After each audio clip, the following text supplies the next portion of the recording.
Since the first meeting of America's conservation leaders in 1936, the National Wildlife Federation has cultivated a tradition of excellence in protecting our nation's wildlife and wild places.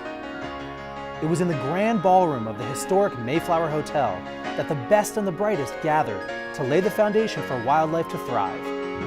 And today, this majestic location is still home to the prestigious National Conservation Achievement Awards, the Connies. I'm National Wildlife Federation naturalist David Mizejewski. The Connie Awards bring together nearly 500 national and local conservation activists, business and philanthropic leaders, and members of Congress. When we talk about the Connies, we talk about conservation heroes, and we'd like for you to be a part of that. I have to believe that the future of wildlife is in this room.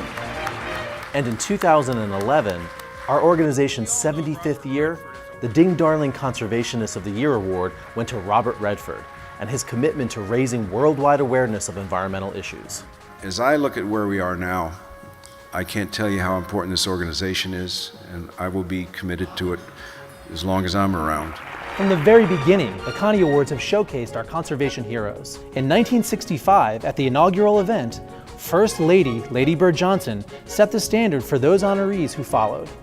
Through the years, the Connies have continued to celebrate those who inspire us to protect wildlife for our children's future. From Walter Cronkite to Al Gore.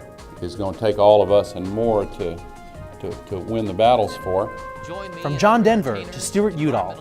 The Federation is grassroots America. That's what I always liked about it. Connie winners have shown the grit and determination to meet tough challenges and push us to new heights. It takes all of us together. One of us or two of us couldn't do it.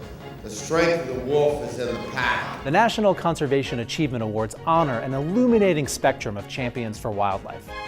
Educators and communicators, scientists and capitalists, senators, governors, and yes, everyday Americans have been honored. You can be part of that tradition. A tradition that bonds diverse groups like the Congressional Black Caucus, Anheuser-Busch, and Bank of America, as Connie winners, as well as community leaders.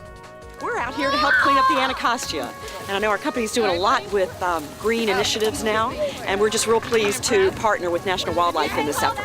From the very beginning, and reflected by honorees today, Connie winners break the mold, lead by example, and encourage us all. Thus, it is our task, in our time and in our generation, to hand down undiminished to those who come after us, as was handed down to us by those who went before, the natural wealth and beauty which is ours. That's the tradition of the National Conservation Achievement Awards.